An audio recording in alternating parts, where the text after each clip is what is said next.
दोस्तों नमस्कार, very very good morning आप सभी को। आज मैं आपके लिए लेकर आई हूँ कक्षा 10 और 9 के लिए संस्कृत पाठ्यक्रम में विसर्ग संधि, जो कि हमारे ग्रामर का बहुत ही महत्वपूर्ण पार्ट है। तो विसर्ग संधि को समझने से पहले हम सबसे पहले हिंदी स्वर वर्णमाला को हम देखते हैं।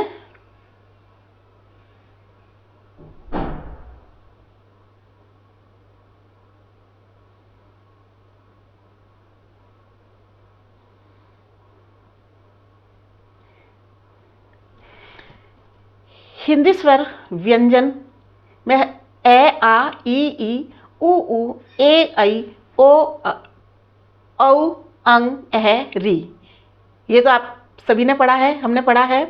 फिर हमने कै खे गै घै नै पूरी व्यंजन माला भी पढ़ी है, परंतु यहाँ पर हम कुछ इसे अलग तरीके से देखेंगे।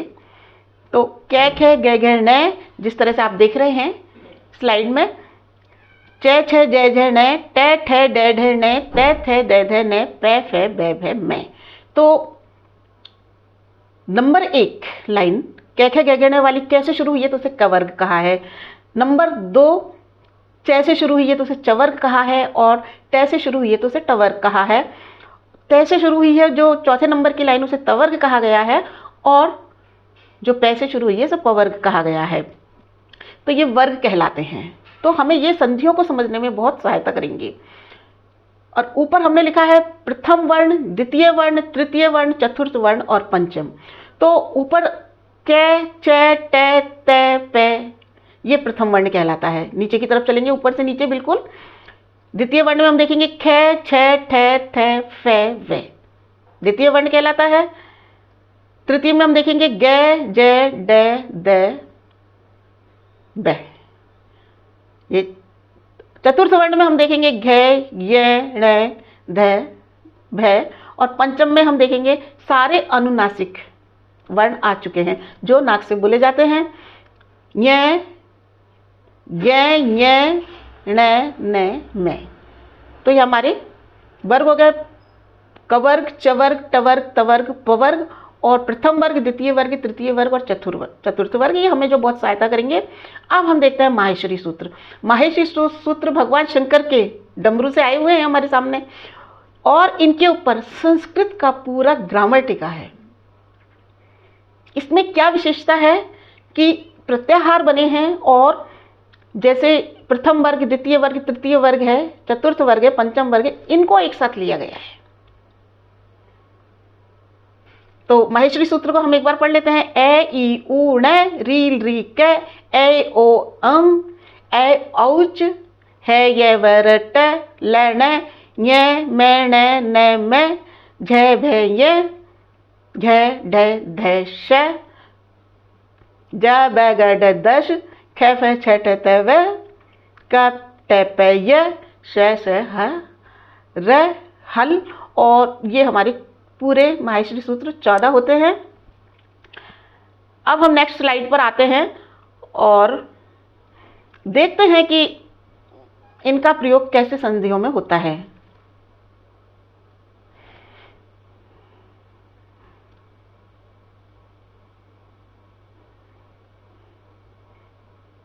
तो हम इसमें सबसे पहले ले रहे हैं जो हमारी थर्ड स्लाइड है, उच्च संधि। वो हमारा जो सिस्टम दिखा रहा है अभी।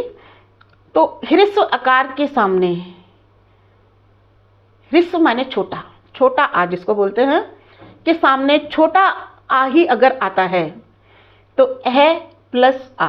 तो देखिए आप स्लाइड में देखेंगे जो ब्रैकेट में जो लिखा हुआ है, इस तरह की कंडीशंस अगर आती है तो पहले के ह्रस्व आकार को रेफ ना होकर के उत्व हो जाता है। इसके बाद उस उ की गुण संधि हो जाती है, और बाद वाले ए का अवग्रह हो जाता है। जो आप इस तरह का जो 5 टाइप जो चिन्ह देखते हैं ना, ये अवग्रह कहलाता है। तो क्या नियम था कि पहले शब्द में जो आकार विसर्ग सहित आ रहा है, उसके बाद यदि आकार आए तो पहले उ होता है और उसके बाद ओ होता है। बिल्कुल सिंपल सी बात है। अब हम नीचे उदाहरण देखते हैं। कह प्लस अपी। तो कै में ए लगा हुआ है, क्योंकि कोई भी व्यंजन बिना स्वर के नहीं होता है, तो हमको व्यंजन को और स्वर को अलग बनाना है। तो कै हलंत वाला होगा, तो उसमें ए लगा हुआ है, और जो एह है उसमें विसर्ग लगा हुआ है, तो कै उ अपी, उ बन गया। उ के बाद कै ओ अपी, और फिर उसके बाद जो पीछे वाला ए है उसका अवग्रह बना है और कोपी शब्द बन गया। राम है अवदत्त, राम ने कहा। तो राम है, इसमें भी वही स्थिति है, जो मैं के आगे जो विसर्ग आ रहा है वह एह है, तो उसके आगे जो है फिर ए आ रहा है, तो यहां पर उ बनेगा। राम उ अवदत्त, राम ओ अवदत्त हो गया, और फिर ए का अवर्ग बन गया, अवग्रह हो गया, तो रामो अवदत्त। इस तरह से हमारा शब्द पूरा बना है। राम है अयम, तो यहां पर भी वही स्थिति है, विसर्ग को उ हुआ और आगे जो अयम का आ रहा है उसका अवग्रह बन जाएगा और उ का गुण संधि से ओ हो जाएगा, तो रामो अयम शब्द निष्पन्न हुआ।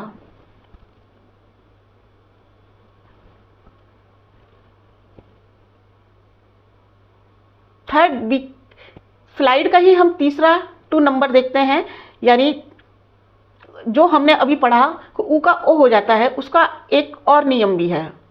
हसी चय पिछले क्रम में, यानी ह्रस्व आकार के परे, यानी ह्रस्व आकार के परे जो पिछले उसमें हम पढ़ रहे थे स्लाइड में, उसके बाद हश आने पर, तो हश में कौन कौन से वर्ण आते हैं? है, य, व, र, ट, ल, ण, ञ, मैं, ञ, ण, न, मैं। झ, भ, य, घ, ढ, ध, श, ज, ब, ग, ड, द, श। तो जो अंतिम जो श है इसकी इत संज्ञा हो जाती है, और ए के विसर्ग को उसी तरह से उत विधान होता है। तो यहां पर हमने दे रखा है वर्ग के तीसरे, चौथे और पांचवें, और है, य, र, व, ट आने पर भी उ होकर के ओ हो जाएगा। जहां जहां उ होगा और उसके आगे स्वर आगे आता है, तो उ को ओ गुण संधि के नियम के तहत हो जाता है। शिव है वंदे, शिव है वंदे, यानी जो है आ रहा है शिव में, व में हलंत लगेगा, और उसके बाद जो आ रहा है उसके आगे व, जो कि हमारे नियम बोलता है, उसी के अनुरूप विसर्ग को उ हुआ और उ के बाद ओ हो गया, और इस तरह से शिव वंदे बन चुका है। देख रहे हैं आप। राम है हसती, विसर्ग का उ बना, उ का ओ बना, रामो हसती। बाल है रोती, रोती बालक रोता है, बाल है रोती, उ का ओ बना, विसर्ग का उ बना पहले और उ का ओ बना, और इस तरह से बालो रोती। बुद्ध है लिखती, जो आ रहा था उसका ओ उ बना और उ का ओ बना गुण से, और इसके बाद बुधो लिखती। नमः, नमः, नमः पहले नमः के विसर्ग का उ बना, उ का ओ हुआ, और नमो नमः इस तरह बन गया। राम है जयती, विसर्ग का उ का ओ, और रामो जयती बन रहा है। क्षीण भवती, क्षीण ओ, भवती क्षीणो भवती, पहले उ बनता है फिर ओ बनता है, पर लेकिन आपको अगर सीधा कहीं भी ओ दिखाई दे रहा है शब्द में, तो आप समझ सकते हैं कि वो विसर्ग संधि का नियम है। अब मन है हर है, यहां भी उ का ओ हुआ है, मनोहर। यश है दा, यश है में जो है आ रहा है उसका उ हुआ, ओ हुआ, यशोदा। तो ये हमारी जो है थर्ड स्लाइड थी। नेक्स्ट हम देखते हैं सिस्टम कौन सी स्लाइड बताता है। तो स्लाइड नंबर 2 यहाँ आ रही है। तो हम जो पहला जो नियम जो रह गया था स्लाइड की वजह से, उसे समझते हैं। सत्व संधि कहते हैं इसे। सत्व संधि यानी विसर्जनीय से सह, विसर्ग का इसमें स होगा, विसर्जनीय से सह, स। तो यहाँ पर स होगा। अब क्या है, विसर्ग के सामने खर आए, तो जो हमने माहेश्वरी सूत्र पढ़े थे उसमें खर, यानी ख से लेकर के र। तो हम देख रहे हैं स्लाइड में कि 11वां 12वां 13वां जो माहेश्वरी सूत्र है उसमें 11वें में पहले ख आया है और 13वें के अंत में रे आया है, तो इस तरह से खर बन गया। आगे और पीछे वाले को लेकर के खर प्रत्याहार बना है। अब इसमें सारे शब्दों संधि में लगेंगे और जो पीछे रह है उसकी इत संज्ञा हो जाएगी। इत संज्ञा का मतलब होता है लोप हो जाना। तो ये सब आने पर विसर्ग के बाद ये सारे जो ऊपर दिखाए हैं कैफे चटे तैवे कटप है, ये शेषर है, आने पर विसर्ग को अगर अगला वाला शब्द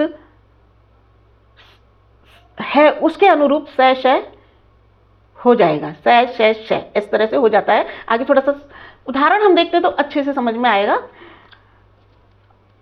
विष्णु त्राता, विष्णु में विसर्ग आ रहा है, इसका स होगा, हलंत वाला स होगा। आप जानते हैं हलंत वाला स आधा होता है, तो शब्द बन गया विष्णु त्राता।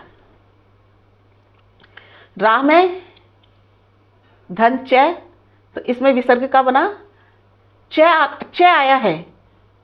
च का मतलब है एक छोटी संधि के नियम से ये जो है च को श हो जाता है। तो रामश स का श हुआ और श जो हलंत वाला है तो ये आधा लगा, तो रामश्च अपना बन चुका है। आगे देखिए धनुष टंकार है, शब्द है धनु प्लस टंकार, तो इसमें ट आ रहा है तो उसके अकॉर्डिंग श बना है और श आधा है, तो पूरा शब्द लिखा जाएगा धनुष टंकार, यानी धनुष की टंकार शूर। निहिचल, तो इसमें च आ रहा है तो छोटी संधि से इसका जो है इसमें स का श बनेगा और श आधा है, तो निश्चल शब्द हमें प्राप्त होता है। आगे देखिए निश्चल भी इसी तरह से बनेगा। आगे इसी का हम दूसरा नियम देखते हैं। इसी संधि का दूसरा नियम है विसर्ग अथवा शरी संधि। देखिए शरी नाम से कोई संधि नहीं है, पर चूंकि विसर्ग संधि में ही इसका भेद आया है तो मैंने इसे कंफ्यूजन को मिटाने के लिए इसे शरी संधि करके कहा है। बाकी इसका कहीं जिक्र नहीं आता है और शरी व शरी सूत्र के अनुसार मैंने इसका नाम दिया है। तो देखिए सूत्र के सामने शर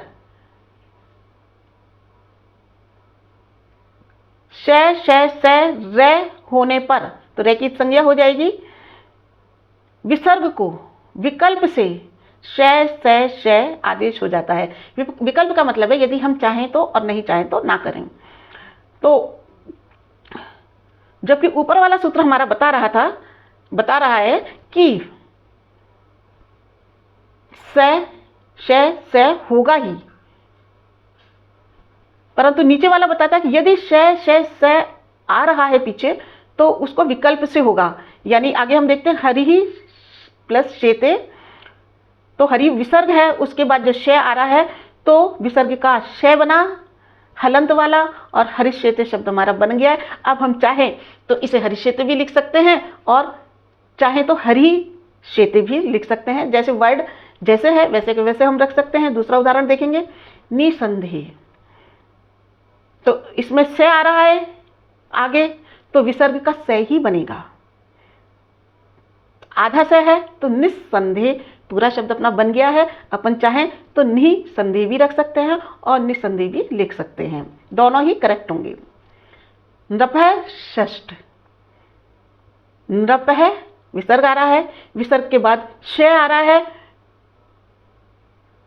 पेट चीरा से जिसको बोलते हैं, और वही से जो है फिर हमें जो विसर्ग से प्राप्त होगा हलंत वाला, और नृपः षष्ठे इस तरह से हमारा शब्द बन गया है। चाहे तो हम इसे नृपः षष्ठे भी लिख सकते हैं। ठीक है, देखते हैं नेक्स्ट स्लाइड।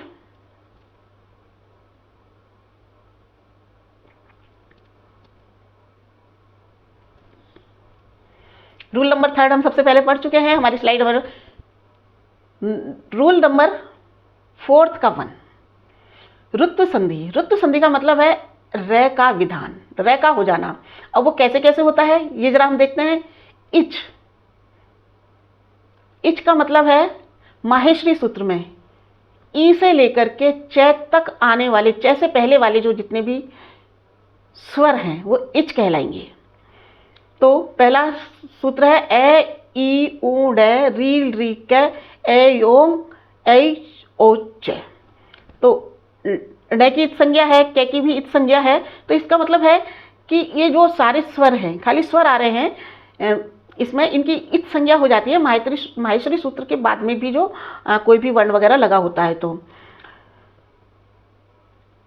इनके बाद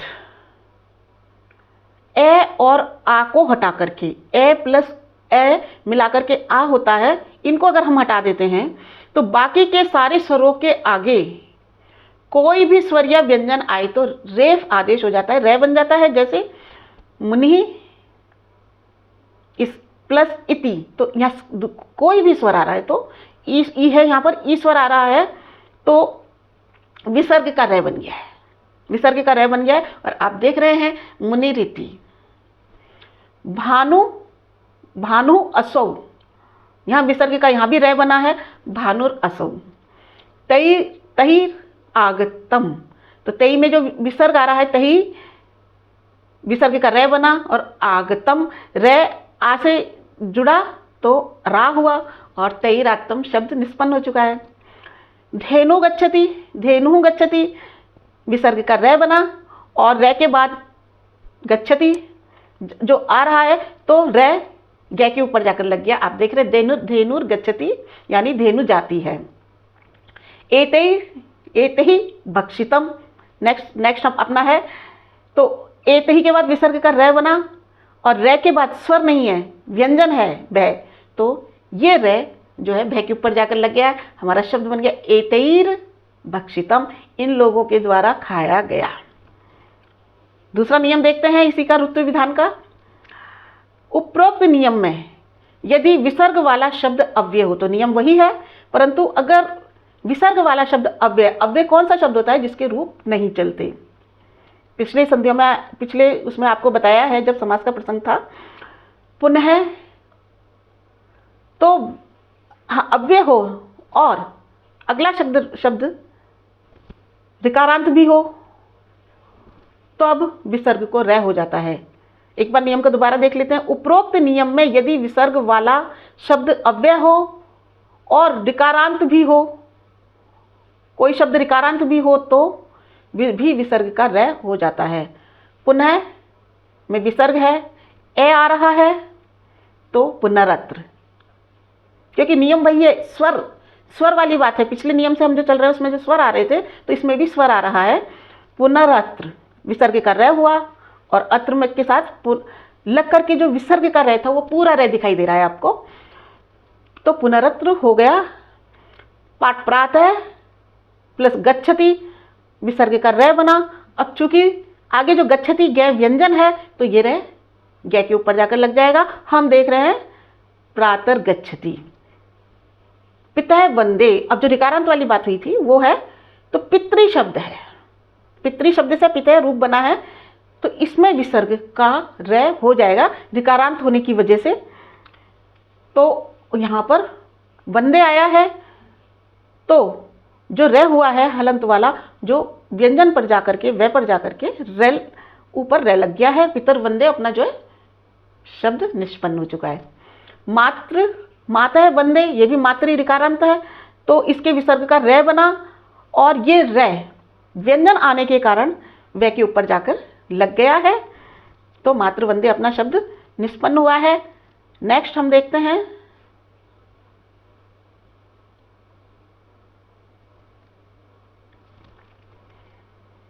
फिफ्थ रूल है, नियम है, नए तत्व समास को छोड़ करके से और ऐसे पद के बाद ए को छोड़ करके कोई भी अगर स्वर आएगा तो या व्यंजन आएगा तो विसर्ग का लोप हो जाएगा। एषः इच्छति,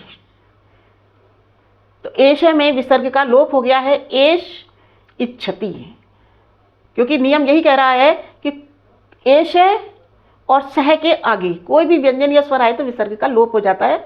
एषः गच्छति, एष गच्छति, सह गच्छति, तो इसमें विसर्ग का लोप हो चुका है, नहीं दिखाई दे रहा विसर्ग। सह गच्छति, एष विष्णु, एष विष्णु, सह शंभु स शंभु। अब हम इसका चौथा नियम देखते हैं। स्लाइड थोड़ा चेंज हो रहा है, इसलिए थोड़ा सा नियम पूरा है और उदाहरण भी कंप्लीट है। तो पांचवें नियम का अगर हम चौथा देखते हैं, किसी भी स्वर के बाद विसर्ग होने पर, किसी भी स्वर के बाद यदि विसर्ग हो रहा है और होने पर रे आता है तो वह स्वर दीर्घ हो जाता है।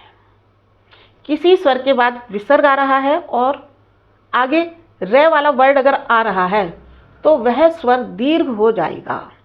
देखिए, कवि रचयति, कवि छोटी ई और उसके बाद विसर्ग आ रहा है हमारे पास, तो और उसके आगे रे आ रहा है। रे आने पर ये जो छोटी ई है इसको बड़ी ई हो जाएगी। हम स्लाइड में देख सकते हैं कि छोटी ई बड़ी हो गई है। कवि रचयति इस तरह से लिखा गया है, शब्द निष्पन्न हो गया है। अब आगे देखिए, भानु राजते, भानु उ के बाद विसर्ग आ रहा है, उसके बाद रे आ रहा है, तो इसका जो विसर्ग है उसका लोप हो जाएगा और छोटे उ का बड़ा उ हो जाएगा। तो हमारा शब्द निष्पन्न हुआ है भानु राजते। इसके बाद हम देखते हैं पुनः रमते, पुनः ए है, इसमें रा आ रहा है तो ए का आ हो गया, पुनः रमते शब्द बनाए। आगे हरि रम्य, छोटी की मात्रा है, विसर्ग है और रे हो रहा है, आगे इसके आगे रे आ रहा है, तो हरि जो छोटी की मात्रा वो बड़ी में बदल गई है और हमारा हरि रमते शब्द निष्पन्न हो गया। नेक्स्ट देखिए, शंभु राजते, शंभु का उ है, उ इस तरह हो गया। राजते रे आ रहा है तो विसर्ग तो हट जाएगा और छोटी उ की मात्रा बड़ी उ की मात्रा में बदल जाएगी। शंभु राजते शब्द निष्पन्न हो गया है।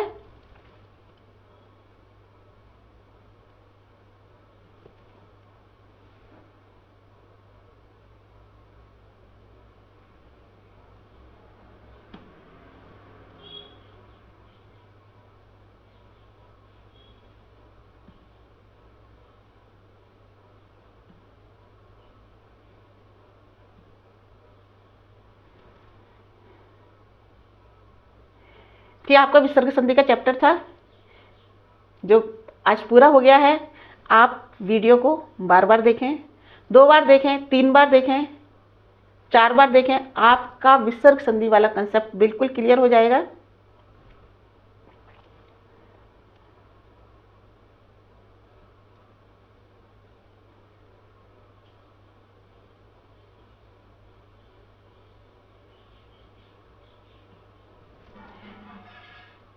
जय तु संस्कृतम, जय तु भारत।